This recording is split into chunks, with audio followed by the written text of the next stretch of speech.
नेपाल में generation Z, जो आज के जनरेशन को हम जनरेशन जेड कह रहे हैं, उनका सोशल मीडिया को प्रतिबंधित किए जाने के बाद जिस तरह विरोध प्रदर्शन के लिए, आंदोलन के लिए वो काठमांडू से लेके नेपाल के दूसरे हिस्सों में जिस तरह का जमावड़ा, जिस तरह का यूथ का मॉब सामने आया, और उस मॉब ने उसके बाद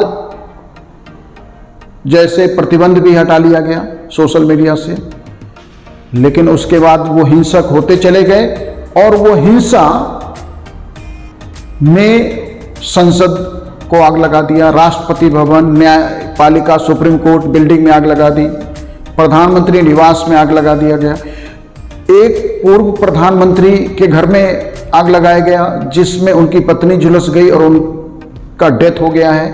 तो जिस तरह से ये छात्रों का हिंसक प्रदर्शन सामने आया है, जिसमें वो लग रहा है कि जैसे वो राज्य व्यवस्था के विरुद्ध, स्टेट सिस्टम के अगेंस्ट ये रिवोल्ट है। नेपाल में इससे पहले भी 1979 में जब पाकिस्तान में 4 अप्रैल 1979 को जुल्फिकार अली भुट्टो को फांसी दी गई, उसके बाद 6 अप्रैल 1979 को भी वहां आंदोलन हुआ था और उस आंदोलन में उस समय के तत्कालीन राजा ज्ञानेंद्र शाह को झुकना पड़ा, जनमत संग्रह की घोषणा करनी पड़ी।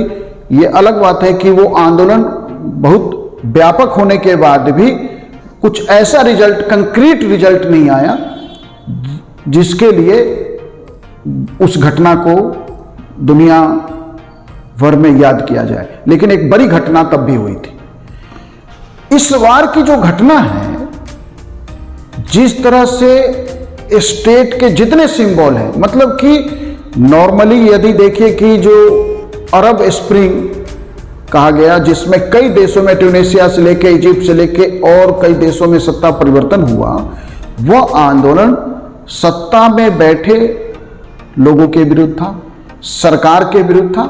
लेकिन यह आंदोलन जो है सरकार के विरुद्ध आंदोलन मात्र नहीं है। जो प्रधानमंत्री हैं ओली, उनके त्यागपत्र के बाद भी यह नहीं रुका, पूर्व प्रधानमंत्रियों को भी टारगेट किया गया और स्टेट के जो दूसरे सिंबल्स हैं उनको भी आग के भेंट चढ़ा दिया गया। तो क्या है यह घटनाक्रम? सिर्फ इसे एक हिंसक आंदोलन के रूप में हम समझें? नहीं, ये आंदोलन जो है बहुत कुछ इशारा कर रहा है। प्लेटो ने जो कहा था कभी हजारों साल पहले कि पॉलिटिकल सिस्टम में जब कोई सिस्टम फेल होता है तो कैसे अराजकता आती है, इसे मैं क्रांति भी नहीं कह सकता। यदि इसे हम क्रांति कहें तो क्रांति हर समय एक विचारधारा, एक प्लान, एक आइडियोलॉजी के साथ होता है। इस बार यदि आंदोलन की शुरुआत हुई तो सोशल मीडिया पे लगाए गए प्रतिबंध के साथ हुई और वह इतना हिंसक हो गया कि सत्ता के विरुद्ध नहीं, जो सत्ता में नहीं है उनके विरुद्ध भी हिंसा सामने आई। पूर्व प्रधानमंत्रियों को टारगेट किया गया, सत्ता के न्यायपालिका को, सुप्रीम कोर्ट को टारगेट किया गया। तो इसे क्या क्रांति कहा जाए कि क्या नेपाल में वहां के युवाओं ने क्रांति कर दिया, वहां के यूथ ने क्रांति कर दिया? नहीं, ये क्रांति भी नहीं है, क्योंकि क्रांति एक विचारधारा से होती है, क्रांति एक प्रोग्राम के साथ होता है, क्रांति एक प्लान के साथ होता है। ये क्रांति भी नहीं है और ये इतना हिंसक भी है। तो फिर है क्या? लग रहा है कि जैसे राज्य के पूरे सिस्टम को उखाड़ फेंकना चाहते हैं, पूरे राज्य व्यवस्था के विरुद्ध आंदोलन परिवर्तित हो गया है। यह बात कि ठीक है कि नेपाल में भ्रष्टाचार व्यापक स्तर पे है, लेकिन यदि भ्रष्टाचार के विरुद्ध यह आंदोलन होता तो सत्ता के विरुद्ध आंदोलन होता है। भ्रष्टाचार का आंदोलन सत्ता में बैठे लोगों के विरुद्ध आंदोलन होता है, लेकिन यहां सत्ता में बैठे लोग नहीं, सत्ता में जो नहीं है उनके विरुद्ध भी आंदोलन है। न्यायपालिका डायरेक्ट पावर कंट्रोल नहीं करती है। यह आंदोलन सुप्रीम कोर्ट बिल्डिंग में भी आग लगाया गया। तो यह क्रांति भी नहीं है और जो पूरा घटनाक्रम है वो क्रांति से कम भी नहीं है। जो घटनाक्रम है वो क्रांति जैसी है कि जब 1917 में रशिया में क्रांति हुई लेनिन के नेतृत्व में, तो उस क्रांति में एक योजना थी, एक प्लान था और उस क्रांति के बाद एक समाजवादी व्यवस्था स्थापित की गई। यहां ऐसी कोई योजना भी सामने नहीं आई। अब यदि यह कहा जा रहा है कि इसमें बाहर के देशों का हाथ है, तो यदि बाहर के देशों का हाथ है तो बाहर के जो देश हैं, जैसे अगर चीन की बात आ रही है सामने, चीन कभी भी किसी भी पब्लिक अपराइजिंग को इस लेवल पे सपोर्ट नहीं करेगा, क्योंकि चीन में खुद सिंगल पार्टी रूल है। चीन में छात्रों के आंदोलन को हम सब जानते हैं कि किस तरह से बुरी तरह कुचला गया था। 10,000 से अधिक छात्रों को वहां की सरकार ने, वहां की व्यवस्था ने मार डाला था। अब यदि इसमें दुनिया के और देशों का देखिए, यदि दुनिया के और देशों की भूमिका यदि है, जैसे यूरोपियन वर्ल्ड या अमेरिका की बात की जा रही है, यदि अमेरिका की कोई भूमिका है तो अमेरिका की भूमिका यदि रही भी हो तो आंदोलन को शुरुआती समर्थन तक ही, लेकिन आंदोलन जिस तरह अराजक हो गया, आंदोलन जिन हाथों में चला गया, मतलब आज आंदोलन का कोई लीडरशिप भी सामने नहीं आया है। काठमांडू के मेयर जरूर इस आंदोलन का समर्थन कर रहे हैं। एक पूर्व उप प्रधानमंत्री को आंदोलनकारियों ने जेल से छुड़ा लिया है, लेकिन आंदोलन का कोई लीडरशिप स्पष्ट रूप से सामने नहीं आया है। ये एक मॉब जैसे कि ऐसा है ना कि समाज में निश्चित रूप से गुबार लोगों के दिलों में बहुत इकट्ठा था, व्यापक भ्रष्टाचार था, इसमें कोई शक नहीं है। उस व्यापक भ्रष्टाचार के विरुद्ध नेपाल का आम जनमानस कराह रहा था, आम जनमानस दुखी था, आम जनमानस डेली सफर कर रहा था, एक्सप्लॉइट हो रहा था, अपने राइट से डिप्राइव था, इकोनॉमिक एक्सप्लॉइटेशन चल रहा था। ये सारी बातें ठीक है और सत्ता का खुला खेल चल रहा था। आप देखिए कि जिस कम्युनिस्ट लीडरशिप ने प्रचंड के नेतृत्व में नेपाल में राजशाही के विरुद्ध आंदोलन किया, प्रचंड को भी टारगेट किया गया। तो इसका अर्थ है कि यह आंदोलन क्रांति भी नहीं है। यह आंदोलन यदि विदेशी भूमिका रही भी है तो अब वह भूमिका से बात बहुत दूर तक चली गई है, बात बहुत दूर आगे निकल गई है।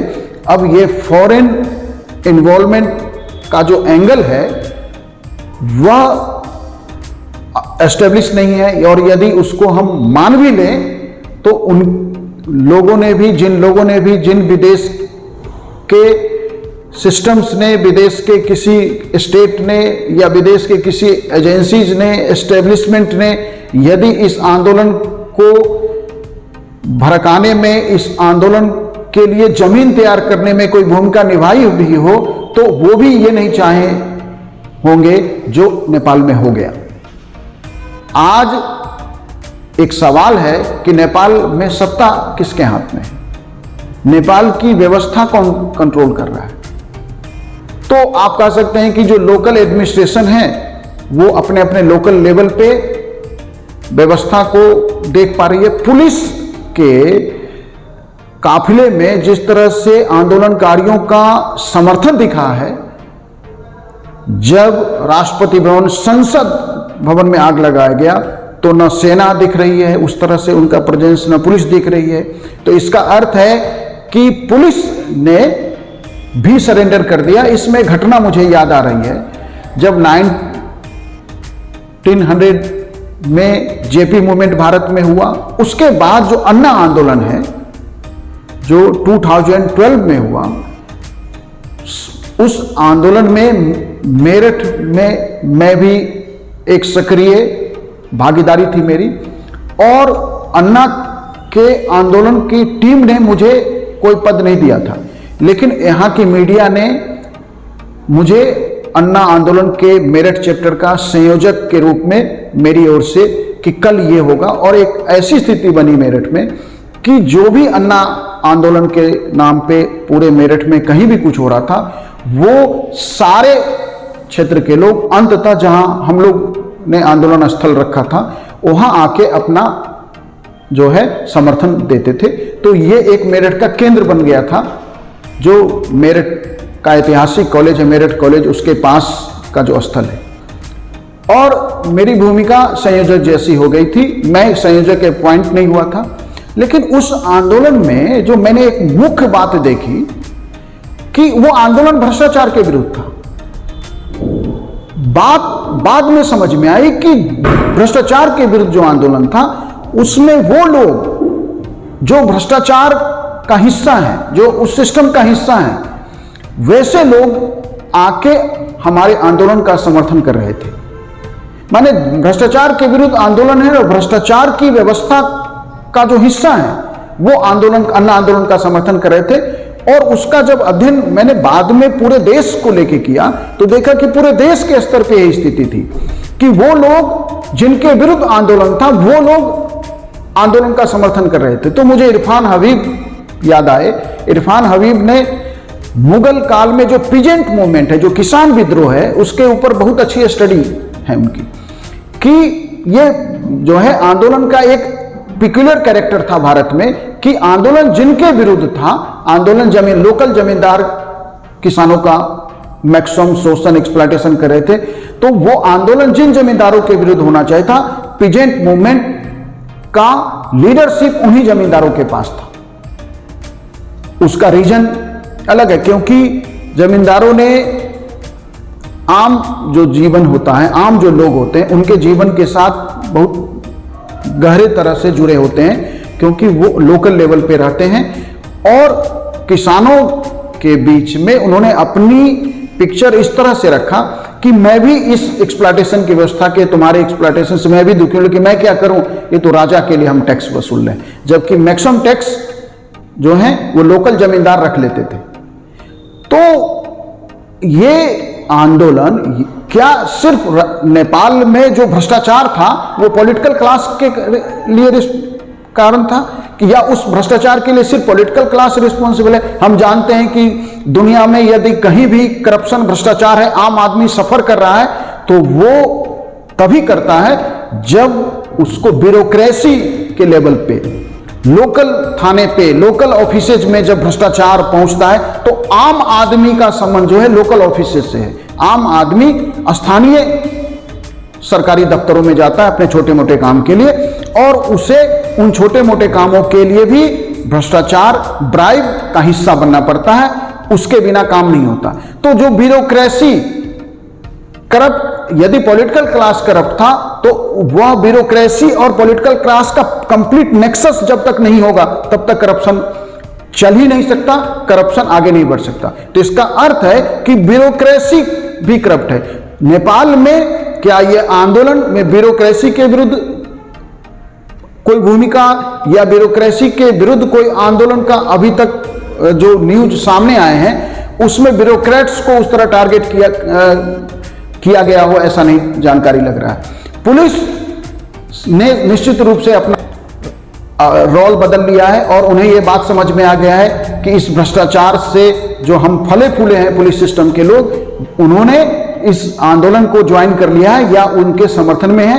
माने पुलिस सुरक्षा में उन आंदोलनकारियों के लिए मिनरल वाटर डिस्ट्रीब्यूट किया जाता हुआ फुटेज सामने आया है। तो पुलिस शायद इस भ्रष्टाचार के विरुद्ध ये आंदोलन कहीं उनके विरुद्ध न हो जाए, और फिर उन्हें कौन बचाएगा जब देश के राष्ट्रपति और प्रधानमंत्री और संसद भवन को नहीं बचाया जा सका, तो उन्होंने आंदोलन को ज्वाइन कर लिया। आर्मी की भूमिका भी शायद ऐसी ही है। तो ये आंदोलन जो है, लेकिन नेपाल का आंदोलन पूरी दुनिया के आंदोलन के इतिहास में यदि हम देखें तो मैं इस आंदोलन को जो है 1917 के जो रूस की क्रांति है उससे बड़ी क्रांति मानता हूं, क्योंकि ये व्यवस्था को जिस तरह से तहस नहस किया जा रहा है वह सारी दुनिया के लिए स्टडी का भी विषय है। जो पॉलिटिकल साइंस के एक्सपर्ट हैं उनके लिए सोचने का विषय है कि क्या जनता एक ऐसा आंदोलन भी कर सकती है जो सिर्फ सरकार के विरुद्ध नहीं होगा, पूरे पॉलिटिकल सिस्टम को जैसे उखाड़ फेंकना चाहती है जनता। माने जनता ने जिस तरह का रुख दिखाया है कि उन्हें across the political party, across the political line, across the political man, सबके विरुद्ध उनका गुस्सा है, गुबार है और वो सामने आ रहा है। तो इसका मतलब है कि ये पूरी दुनिया के लिए, हम भारत के लिए भी और दुनिया के अन्य देशों के लिए भी, कि सत्ता में बैठे लोग नहीं, सारे पॉलिटिकल क्लास के लिए मैसेज है कि समय रहते आप बदलिए, समय रहते आप देखिए कि एक छोटे से देश नेपाल में वहां की जनता, वहां का यूथ क्या कर सकता है। क्या ऐसी कोई घटना आपके देश में नहीं हो सकती है? इसलिए सावधान रहिए और समय रहते सारी दुनिया के लिए नेपाल ने बहुत शानदार मैसेज दिया है, सारी दुनिया के लिए मैसेज है कि पॉलिटिकल क्लास बदल जाओ, देश के लिए लॉयल बनो, देश के लिए अकाउंटेबल बनो, रिस्पॉन्सिबल बनो, अब और लूट नहीं चलेगी। Thank you.